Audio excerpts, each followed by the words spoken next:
Cornelia, thank you so much for being here today. And I know it's the first time we've met, and you've been very generous to agree to be interviewed, so thank you so much. And I'm really thrilled to talk to you because you're particularly focusing your research on peer support, which is so fundamental and such an essential component of supporting communities. So I would really love for you to introduce yourself to the community and to talk a little bit about your background and who you are first. All right. Well, thank you so much, Tammy. And I'm really excited to have a chat today about the research we are doing. So really excited to be here. Just to introduce myself, as you said, my name is Cornelia, and so I guess my background is in psychology. I studied psych in my undergrad, and then afterwards started working as a research assistant at an organization called Summer Foundation, where we do a lot of research. To try to improve the lives or the living and housing solutions for people with disability. And about 2 years ago, I started doing a PhD through Summer and also through La Trobe University, where, as you said, I'm just really keen to learn more on the whole topic of peer support. That's a bit about me, professionally. Well, congratulations, can I say, to have La Trobe and the Summer Foundation supporting your research, which just demonstrates again how valuable it is. And we're really excited. I cannot wait till you finish it and I can have a look at it. But I'm jumping too far ahead. But it would be really interesting for our community and others to hear about what inspired you to focus on peer support. That's actually a really interesting question, and it has sort of multiple elements to it. I guess my research before my PhD was focused very much on collecting information and data on the housing market for people with disability. So I had a really keen interest on the whole topic of information sharing. And I guess what really fascinated me about peer support is that it creates this really unique space for people to come together and share their wisdoms and sort of the knowledge they've gained through their own experiences with each other. That's what initially brought me into the space, but I guess something a little interesting happened along the way of my PhD, where I was in a position where I started using peer support a lot myself for some health difficulties I've been sort of navigating myself a little bit. Through that, my passion for the whole topic has just grown and grown more and more, and I can see so much potential in what peer support can offer. And as you said, it's such an important support system, emotionally, learning from each other and all of that. But I can also see some risks that it does carry, and it can go wrong if it's not delivered well. So I just think it's really important to have conversations with people to hear about their experiences on what they think works and what doesn't work. And I think having that conversation with people with a disability or a neurological condition is especially important right now, because, as you might know, there's so much growing interest from governments and clinicians who'd like to develop peer programs, but there's not actually that much evidence-based practical guidance on how to do peer support well. And that's sort of where our research then comes in. I totally agree with you, and I know you're aware of it because we discussed it earlier on, but when we developed our National Peer Forum, I wanted to make sure it was evidence-based. So we just weren't developing an online forum without having the information from the community that was going to meet their needs, because I agree with you. I think it's an area that people really don't understand, and unless you have that lived experience, and that's why I think it's wonderful that you're looking at it from a research perspective, but you've also had your own lived experience, so that passion comes through quite evidently. And then probably that leads wonderfully to my next question in relation to why do you think it's so important to have those lived experience voices informing your research? I think that's so important to sort of start there at the voices of people who have first-hand experience. And we've spoken about this before. I think in general that's quite important for research in general. But especially if we think about peer support, it's such a complex topic, and really it's kind of funny. It's so complex that there isn't even a clear or consistent definition of it out there. So I'm sure if people listen to our conversation today, everybody might have a bit of a different picture in their mind of what they think peer support is. So yeah, I think sort of, listening to people's experiences and what they think about peer support is really important, rather than starting from other models or theories that are already out there that might perhaps not capture some of the things people find important themselves. So yeah, I guess by starting there, what I'm just really hoping is that whatever comes out of the study really does capture, I guess, sort of, the needs and the preferences of the people who are actually using peer support. I think that's so important, and it's not filtered via professionals who are either developing peer support models or defining what peer support is. And that's why I'm very interested in your research, because you're very much focusing on the lived experience and not filtering that. So looking at what those varied experiences are. And I know it's not just in relation to Huntington's disease, you're looking at other areas as well, which I know we'll talk about later. I'll be very good and wait for that. But that also interests me as well. And probably that leads through to my next question in relation to how will those lived experienced voices inform, for a better word, what's effective peer support? As you say, there's not a lot of evidence-based out there to really tell us what that is. What's your vision, I suppose, around how those voices and those interviews will inform that process? And maybe it might help if I give a bit of an overview of what we're actually doing in the study, because that probably captures that. So if someone, for example, who's listening to us decides they would like to take part in the study, what we would be doing is me and the person would have sort of, come together and have an interview, and really the whole conversation in that interview is focused on understanding peer support through that person's point of view. So, we'll have an opportunity to chat about their experiences, what they like or dislike about peer support, what they would want it to look like or don't want it to look like, what it really actually means to them. So that's sort of where we begin and where we start off. But then after doing all these interviews, there's a whole other process that comes after. Research is that'd be great for you to discuss that, because I think often what my experience has been with the Huntington's community, but I'm sure it's similar with others, is that they're so enthusiastic and want to participate, and then there's this lag of time before they hear what's happening. And often they become a bit discouraged because they're not sure. So it'd be great to sort of listen to you about what that entails. And that makes a lot of sense, because that can take quite a while, the process after all of the interviews and collecting the data, talking to people. Basically what we're doing is sort of go away and try to summarize and analyze what everybody has told us. And then based on that analysis, we kind of try to develop, maybe a model of peer support or an understanding of peer support. And during that analysis, there are also a few check-in points with participants. So maybe kind of, people can have a look at the analysis we are doing and sort of the model we are developing, and can give feedback or their input on what they think the findings, are looking like right now.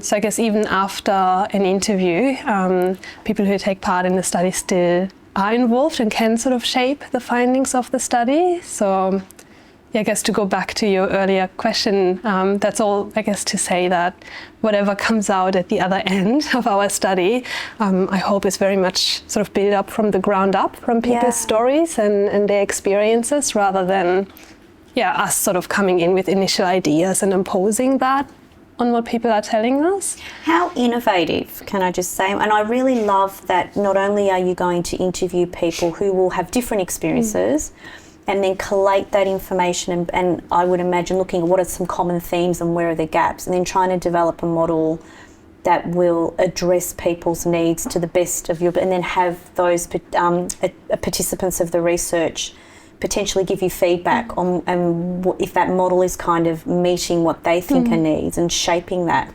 So it's much more representative of the communities you have involved in your research. That's the hope, Oh, I think it's wonderful. How do people find out about the eligibility criteria of, I know, I mean, we discussed it, I know one firm eligibility criteria is that people need to be current participants of the NDIS. Yeah. Our eligibility criteria, we do have them on our recruitment material. So we've got a website and a flyer, but very broadly, like you said, one of the criteria is that we are hoping to start our research for right now at least, from the perspective of people who have a disability. So one part of that is being currently enrolled in the NDIS. I guess that's sort of the starting point for our research. Yeah. I'd be fascinated to hear from NDIS participants about some of the challenges and struggles that they've had with the scheme and how in a peer support model that could assist them. Yeah. Because I don't believe that's necessarily been reviewed or analysed by any means. That would be fascinating to see what some of those themes are. I'm sure our community would love to participate in that process, and please don't be concerned, we'll make that website available on this interview. In terms of, I know I'm jumping ahead, in terms of the end and the outcome. And I do know for people who aren't in the Huntington's community, who are in other communities, there's also eligibility for you to participate in this trial. So please do look into the website and see if you're eligible. And I'd encourage you to participate, because the more lived experience voices we have, the more relevant and informed the research is about what your needs are. So please participate. Once you analyse the data and formulate your outcomes, what is your hope for the research in terms of how it will be utilised and potentially future additional research projects, I would hope? Yeah. So one thing we always do after finishing sort of a study, once we get there, after a few months, often involves sharing the findings with the community who've participated in the project.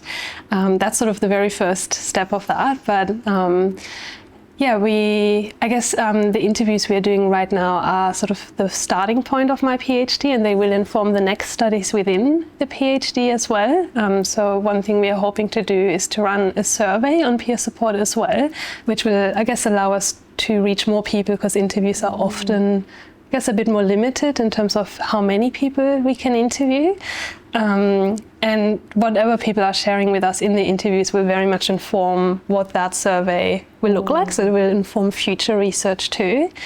But also, I guess, in the practice, sort of the practice side of things for peer programs, what we're really hoping to be able to do after the PhD is to put together a bit of guidance for anyone who's interested in running peer programs. So say someone who might want to start a new peer program, say someone in the Huntington's community feels like, I really feel like we should have this sort of peer program here. I guess to be able to have a bit of a starting point on, this is how you could start, or where you could start, or here, based on what people with lived experience have told us, here are 10 things you might want to consider, things that could guide your decision making on how to design the program. But even for existing programs, say like the community forum you have here at Huntington's Victoria, there might be ideas in the research that sort of spark additional ideas on how the forum could look like or how things could work. So I absolutely, and for people watching this interview, poor Cornelia, before we started the interview, already said, I'd love to talk to you about the Huntington's Community Forum and have your objective perspectives on it, because I agree with you. The need isn't a static process. Need evolves as there's developments, or you're dealing with different individual experiences, and if you're not consistently evolving and shaping, then you'll become stagnant, and need's not stagnant, so therefore you're not meeting need. And I'd be really fascinated to hear the analysis of the research, because I know when we initially developed the Huntington's Community Connect, it was sort of twofold, where it was about, as an organisation, for us to provide our community with the information they need so they can become their own advocates and much less reliant on professionals and only, reach out to professionals when they need them. But they're the experts in their own space. And then there was the other aspect of lived experience and sharing with other people and seeing if there were commonalities or people reaching out with ideas.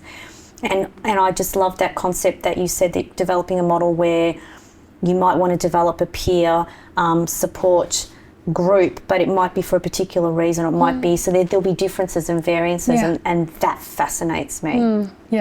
Yeah, definitely, because peer support can take on so many forms. So, yeah. Absolutely. I mean, you have those peer forums where people are experiencing crisis in a health issue, and that they actually coming together around crisis and how they actually manage that crisis process. So, look, I should stop speaking because I think I'm far too interested.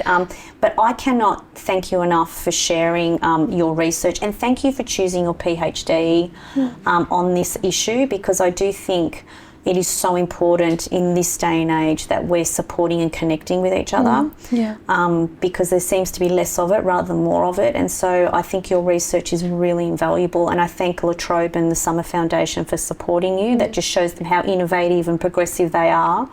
And please stay in touch. We really want to support your research, and we would love to bring you back. If this hasn't been traumatic enough for you, bring you back. You don't realise, poor Cornelia, we're about to start the interview, we had a fire alarm go off. So she was introduced to Huntington's Victoria by going downstairs and meeting the fire people, and then we came back up. It was a false alarm, it was okay. But I said, welcome to Huntington's Victoria. So I hopefully that won't happen again. But I would love you to come back. Please be reassured, we'll share the website with you all, and that you can reach out to Cornelia and participate. So thank you so much. Yeah, thank you so much, Tammy. And I'd love to come back, and I'm really happy to have met you and everyone here at Huntington's Victoria today, and very excited to hopefully to speak with some of your members as well, community members. And I guess one thing I just want to say is we do have recruitment materials and all that information out there, but if someone is interested in the study, please just feel free to reach out and then contact us. Don't feel like you have to, check all of the boxes yourself first. We always have, an informal conversation with people when they're interested in the study to answer any questions and sort of go through all of these things together. So, please just reach out. I think thank you for saying that, because I think sometimes people can be a little bit uncertain. So if they could, and you can see Cornelia's lovely. Please reach out. If you're on the website and you might have some questions, reach out and make sure. And we, of course, are happy to speak to our community, and we'll encourage them to participate, absolutely. I would love to participate myself if I could, but I can't, of course, because I'm not eligible, but I feel envious that I can't, I have to say. But I look forward to catching up with you again. Yeah, me too. Maybe we can catch up at our conference, or we do another interview with, and you can sort of talk about some of the findings or even the experiences of the interviews. That'd be really interesting. I would very much love that. Yeah, thank you so much. All right.